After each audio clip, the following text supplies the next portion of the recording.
All right, guys, let's talk the draft. If you saw the first video that was up for like 20 minutes, my bad. I don't know why I thought to just react to the first 14 picks. This is most of the first round. And so right away, we talk AJ to the Wizards. I mean, of course, the big thing with AJ is just the frame, and ability to get downhill, be really physical, put pressure on the rim, whether it's in ISOs, transition, screen actions, and just put pressure on the rim in a way that the Wizards' other young guys just are not going to be able to do, right? Like Sarr made a lot of strides this year, playing with more physicality. That's great.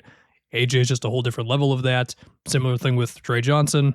Look at him as a shot maker. Keyshawn is, a nice balanced player who had to take on probably a little more offensive responsibility than you'd really want him to. And it just kind of shifts everybody into a better spot for the long-term thing. Now, as we say that, of course, they just gave Trae Young this big contract where it's too much money for Trae Young. The first 2 years are not as bad because it's him and AD.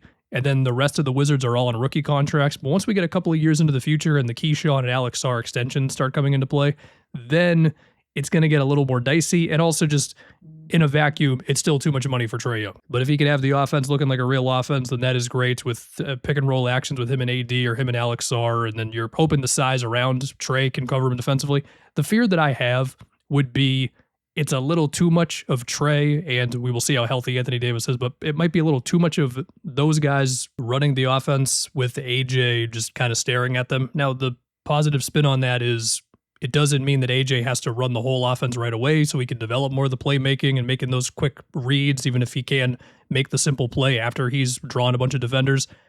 And it also gives him a chance to attack a shifted defense a little bit more. Like, that is cool. We just don't want AJ standing in the corner too much. It also should be said, maybe AD gets traded. There's been some, AD might want out of Washington stuff. I don't know. We'll see with all that. And Trae is still going to create easier looks for everybody else. Lobs to Sarr, kickouts to Trae. Johnson, take pressure off of Keyshawn. Look, man, if AD is healthy, and I know that's a big if, the Wizards could be pretty fun right now. And as for the long term, I mean, AJ, if he really hits on all these things and can really become like a perennial all-star, all-NBA guy, then if you're a Wizards fan, I mean, your basketball life has been changed forever. And we'll see where the three ball gets to with AJ. I mean, there's been some off-the-dribble three-point stuff already. The cynical take on him is that it's going to be a little too much mid-range, but his starting point of just his size, skill, get downhill, draw a bunch of fouls, all that stuff.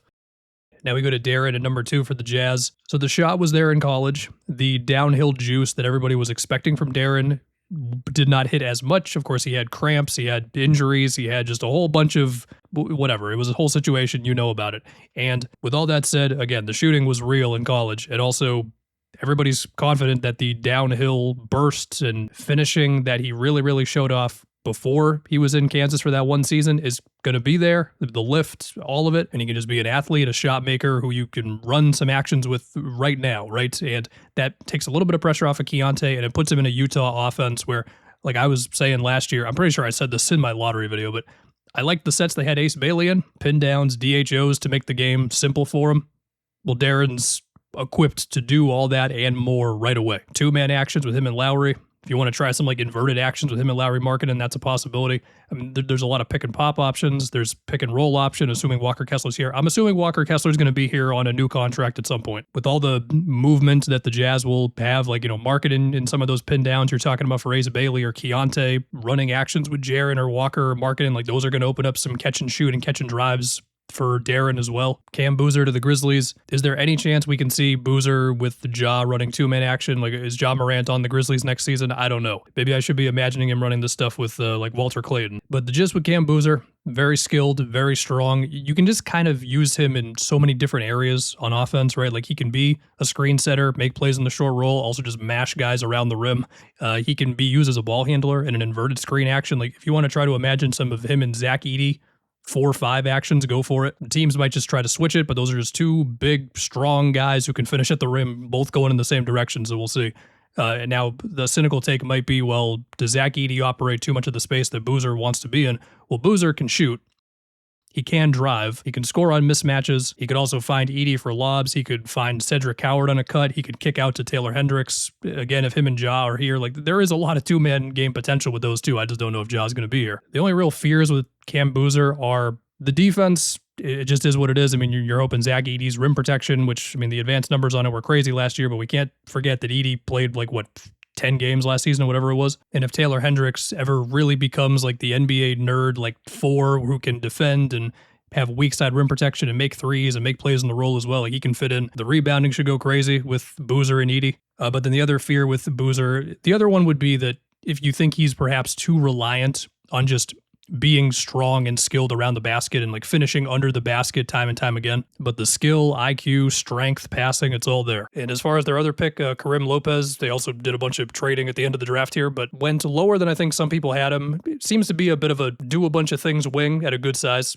Okay. And then Caleb Wilson to the Bulls. And we'll talk their other pick, Dalen Swain, here as well. Just a crazy athlete who can immediately catch lobs from Josh Giddey, make some short roll, plays with Giddey as well. Him and Modest should be very, very fun in transition. And of course, the big question with him is going to be the shooting, but he is going to just immediately have so much pressure on the rim with cuts and putbacks and screen setting, like I said, and drives off the catch. And also, I am very intrigued to see what he looks like versus like guards switching onto him right away, because there already has been some face up and some post up stuff there with him, which has sometimes led to like fadeaways from about 12 feet or so. You want those to turn into more so dunks and layups or fouls, but the signs are already there with that stuff. As for the three ball, I mean, we'll just see in time. They just got Nick Claxton for this front court, and after seeing other people's opinions on that, maybe I was like a little too nice to Nick Claxton. Yeah, look, he's clearly regressed the last couple of years. I guess it comes down to, well, has he overcome the back injury in a new situation? Will he just be a little more amped up? Can the Bulls also just get him easier opportunities? And then defensively, I mean, him and Buzelis have the tools to be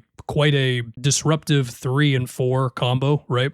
I mean, we've seen Modest get to already over a block a game. Caleb's got all the physical tools to get blocks and get deflections and play in passing lanes and just be a very annoying weak side shot blocker to deal with for offensive players, but the defensive IQ has to catch up. I know the three ball probably isn't there right now with Caleb, but he's just such a weapon any other way. Like, you could put him in the dunker spot, and he's a weapon just from right there. Like, if anybody leaves him open in the corner, he can make teams pay for that. And again, you can get him involved in screen actions. And a similar thing with Dalen Swain. I mean, he is a bigger wing at 6'8", but his off the dribble ability, I think, allows him to have some potential two-man game stuff with Caleb as well. Now, defenses might try to switch it depending on who's guarding who, but with that and Swain's driving ability, there's going to be a lot of guys looking to go to the basket between Claxton, Modest, Caleb, Swain. Now, Swain's going to also have to work on the jumper. The Jalen Smith to space out the floor lineups become much more interesting. Look, I know Giddey got to 36% from 3 this year, and Modest was at 35%.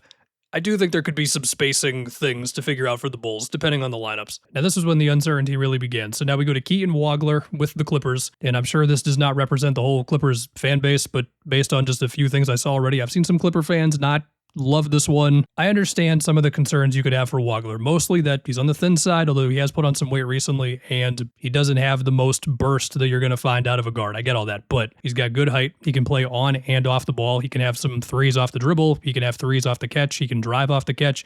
His assist to turnover was good, and he does make up for some of the like not overwhelming athleticism with just a good amount of craftiness, like around like the paint, especially like spins and up fakes and whatever. He relocates well off the ball. Like, he just seems like somebody you can just put into your offense and not even have to run every single play for him. And like, you know, Garland can like run an action with, we'll say Niederhauser. He got hurt at the end there, but we'll say Niederhauser. It's a swing to Wagler, and then he can make the next play. He's going to make you pay if you leave him open. It's all good stuff. I know there's some uncertainty about Kawhi's future. I don't know. Like, if he's got Kawhi to create some stuff for him, that's cool. Then the Nets go Michael Brown. Look, Michael Brown, kind of a polarizing guy because the off-the-dribble, tough three-point shooting, as well as just some of the passes that he can make, like in pick and roll, whether it's lobs or skip passes or whatever, as well as the downhill scoring as well. Like, when all of this is clicking, the ceiling for him looks really high. However, he can be turnover prone, and just because you're taking tough shots, like, you can really appreciate the ones that go in, and the ones that don't go in, you're like, man, that's a really difficult 3 that you're taking right there. I mean, him and Wagler, they've definitely got their differences. And now he goes to this Nets situation where,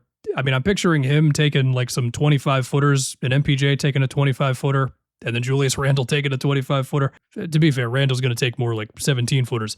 I shouldn't be so down on Julius Randle, even if everybody else is. Yeah, they drafted a bunch of guards, but if you think Mike Hell's the guy, then okay. And also, if you're picking number 6 in this draft, you were almost guaranteed to take a guard. I guess he'll be getting screens from Daron Sharp. Now the Kings go with Darius Acuff. So offensively, I think him and Sabonis is really, really fun. Now at the moment, we do have Levine and DeRozan here. I don't know if Russ is coming back, but now, for the sake of the future, we want to see him with Raynaud and Nick Clifford, but the lineups have got to shake out for him like that. Also, if Keegan could get his 3 ball back, that would be nice. Obviously, we would love to see Acuff with more of a runway, but we'll just see what happens with LaVine and DeRozan. But I do like the Acuff Sabonis, just two-man actions of any kind, simple pick and rolls, DHOs, Acuff like starting from the corner and then running into a DHO with Sabonis just to get ahead of steam ahead of time. But with Acuff, I mean, there is a world in which this guy can be the centerpiece of an offense through just pick and roll, ISO scoring, just craftiness, as well as strength, as well as shot making off the dribble. And he's also a very good lob passer as well. It's just about the defense. I mean, we all know what it is. He's a small guard who just needs to maximize what he can be on defense, which is never going to be that big, but you just have to get to not bad or good enough, like whatever you want to use here. And in time, the Kings are probably going to have to build out this team of switchability and size and rim protection around it. Like that's the thing with Sabonis. Like on offense, I think that's cool. On defense, listen, if you could put together a good defense with Acuff and Sabonis as your starting points, those other three guys have to be so good. And as of right now, there are some other perimeter players who want to take shots and want to run offense themselves, and we'll see how they build it out around him. For all this Sabonis talk, he could get traded a week from now. I don't know. Okay, now we go to Kingston Flemings with the Hawks. We'll talk Zuby. They're picking the 20s as well. So I think besides a wingspan measurement that did freak some people out, for the most part, people like Flemings. Very fast with the ball, likes his mid-range. The threes have been good just on low volume so far. Gets after it defensively, and he was doing this on a defense-first Houston team where you think in the NBA the spacing is going to be more opened up for him. And I don't think he needs to come in right away and run this Hawks offense. Like he's got CJ there for at least one season. And this ended up being the Derek Queen trade, of course. Yeah, like it's just another good player to go to a long list of good players Atlanta has between CJ, Nikhil, Jalen Johnson, Okongwu, even if he's a little undersized to be a starting center. But the three-point jump was nice. I mean, right there, like the spacing will be better for him. Now for Zuby, 6'9" dude with a 7-foot wingspan who's switchable, plays really hard, and has some passing chops.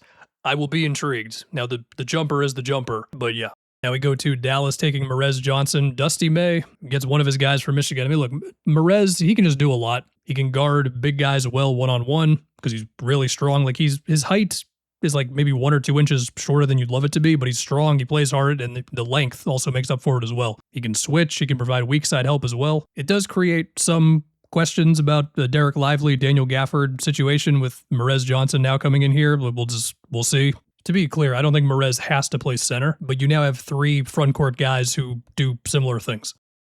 Ideally, they can make Cooper's job on offense a little easier, and I mean, Kyrie coming back can be step 1 for that if he's going to be on the team next year. We'll see. There's theorizing if he could change teams. We'll see where the offense gets to with Merez. I mean, he will do work on the offensive glass. I guess the cynical look on this would just be, so how much spacing is there really going to be around Cooper depending on what lineups we've got out here? He took just below 1-3 a game. Now let's talk the Bucks. Step 1 of the post-Giannis era is right here, and it's going to start with Braden Burries and Nate Amond. So Burries is pretty well liked among draft people. Combo guard, balanced scorer from a little bit of everywhere, from 3, off the catch and off the dribble, mid-range, the rim, has a strong frame. Not the tallest, but also plays hard defensively.